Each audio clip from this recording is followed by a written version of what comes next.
झारखंड में हेमंत मंत्रिपरिषद का विस्तार, 11 विधायकों ने ली मंत्री पद की शपथ।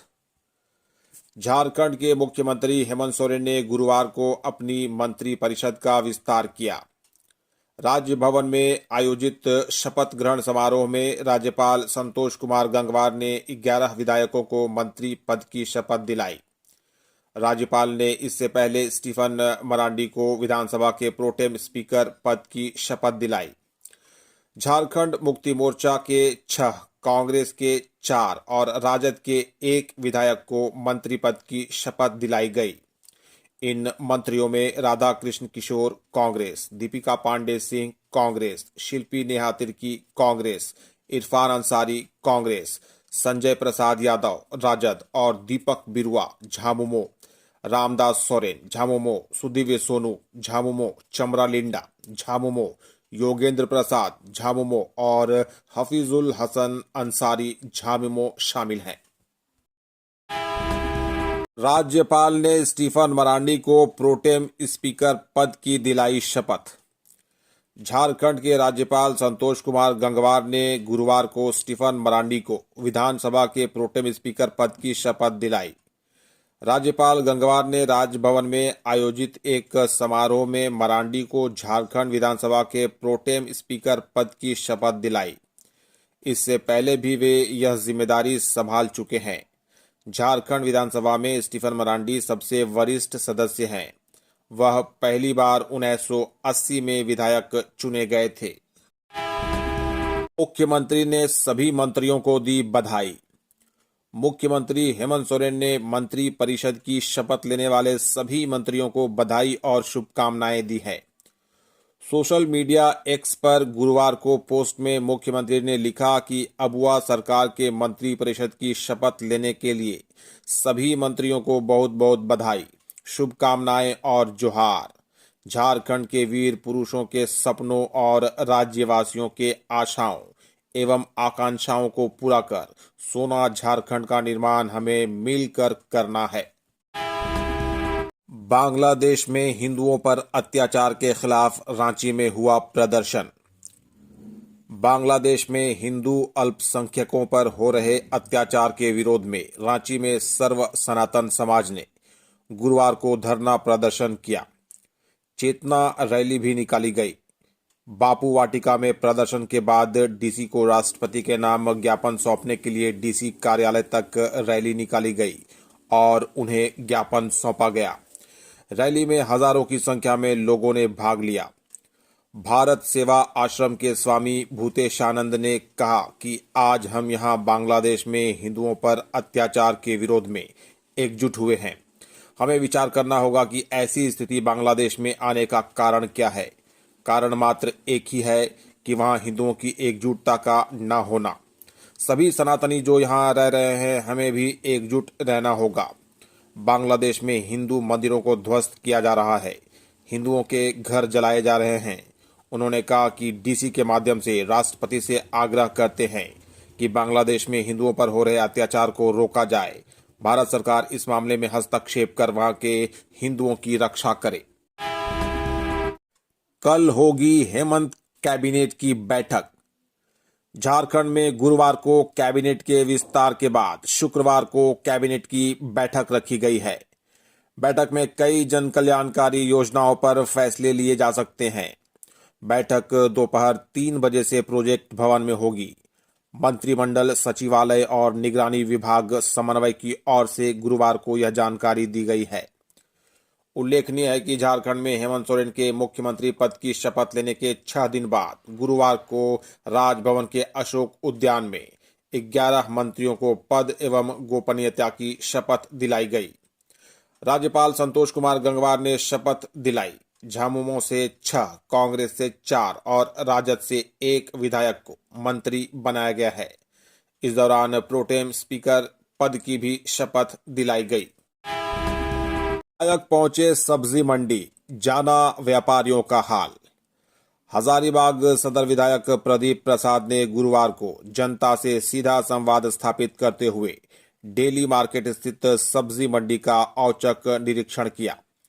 व्यापारियों ने उन्हें बिजली, चापाकल, शौचालय, नाली की सफाई, रोड की मरम्मत और मंडी की समग्र व्यवस्था से जुड़ी समस्याओं के बारे में अवगत कराया। प्रसाद ने इन समस्याओं को गंभीरता से लेते हुए तुरंत नगर निगम के सहायक नगर आयुक्त विपिन कुमार से संपर्क किया। उनकी उपस्थिति में मंडी का निरीक्षण किया गया और हर समस्या को बारीकी से समझा गया। अधिकारियों ने विधायक को आश्वासन दिया कि सभी समस्याओं का समाधान शीघ्र किया जाएगा। बाल मजदूरी करवाने ले जाए जा रहे 23 बच्चों को करवाया गया मुक्त। बाल मजदूरी के लिए गुजरात ले जाए जा रहे 23 बच्चों को गिरिडीह के देवरी थाना पुलिस ने गुरुवार को मुक्त कराया है। बताया गया कि कैलाश सत्यार्थी फाउंडेशन के सहयोग से देवरी पुलिस को ये सफलता हाथ लगी। इस दौरान 3 आरोपितों को भी गिरफ्तार किया गया। इन आरोपितों के जरिए जिस गुजरात नंबर के स्लीपर बस से 23 बच्चों को लेकर जाया जा रहा था, उस बस को भी जब्त कर लिया गया है। गिरफ्तार आरोपितों में गुजरात के बस चालक चिराग कुमार, जमुआ के मलेडी निवासी रविंद्र कुमार और जमुआ के सियाटांड निवासी छोटू भाई शामिल हैं। उत्पाद विभाग की बड़ी कार्रवाई, मिनी फैक्ट्री का खुलासा। चतरा उत्पाद विभाग की टीम ने गुरुवार को ईंटखोरी थानांतर्गत ब्रह्मा मोड़ के समीप छापेमारी कर अवैध विदेशी शराब की मिनी फैक्ट्री का खुलासा किया है। मिनी फैक्ट्री का संचालन भोला दांगी के जरिए अपने घर के सामने एक कंपाउंड में किया जा रहा था, जहां स्पिरिट में कैरेमल और एसेंस मिलाकर नकली शराब तैयार कर ब्रांडेड शराब की बोतलों में भरकर नकली लेबल और होलोग्राम लगाकर पैक करने का काम किया जाता था। मौके से अवैध शराब कारोबारी भोला दांगी अपने सहकर्मियों के साथ भागने में सफल रहा। इसकी गिरफ्तारी के लिए छापेमारी की जा रही है। माओवादी छोटू खरवार हत्याकांड का खुलासा, 4 नक्सली गिरफ्तार। माओवादी रीजनल कमांडर छोटू खरवार हत्याकांड का खुलासा गुरुवार को पुलिस ने कर दिया।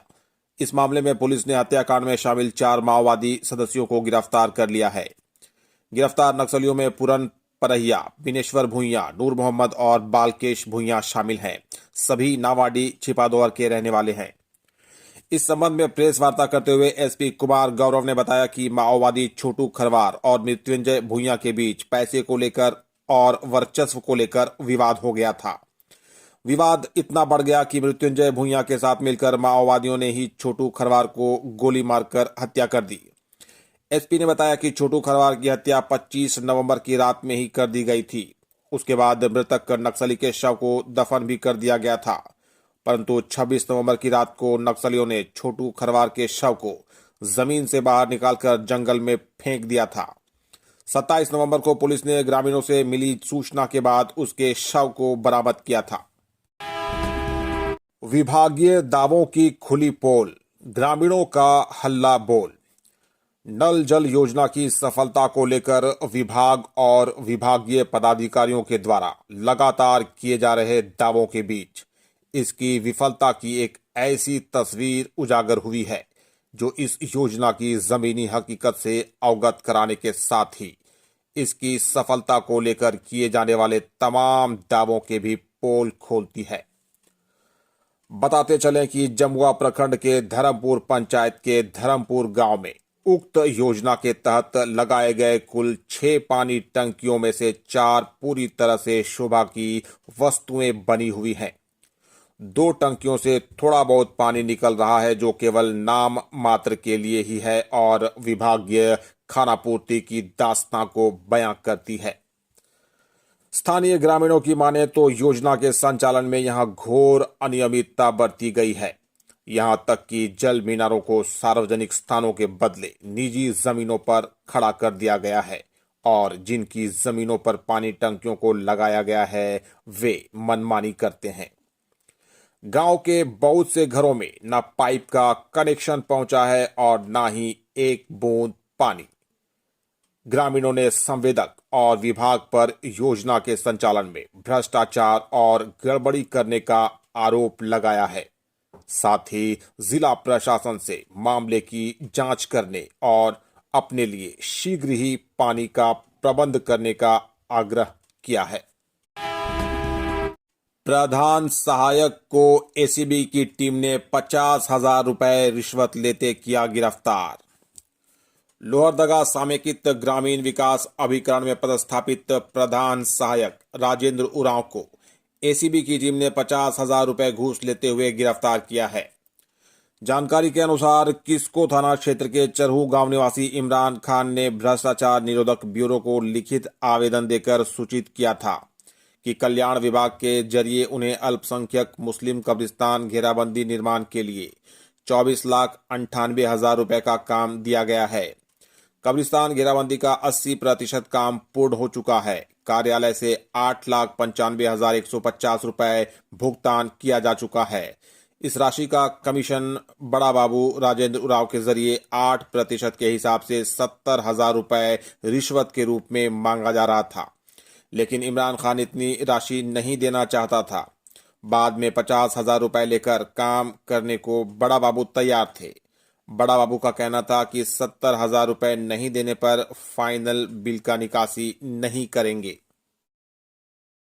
कांग्रेस आला कमान पर रामगढ़ जिला प्रवक्ता ने उठाया सवाल।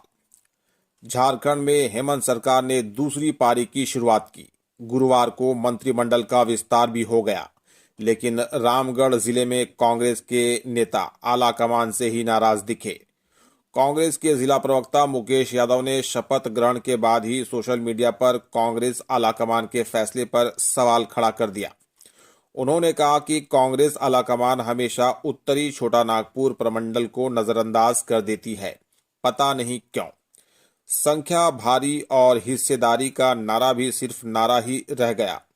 रामगढ़ जिला प्रवक्ता के जरिए इस पोस्ट को सोशल मीडिया पर डालने के बाद लोगों ने कांग्रेस के शीर्ष नेतृत्व को ही चुनौती दे दी है।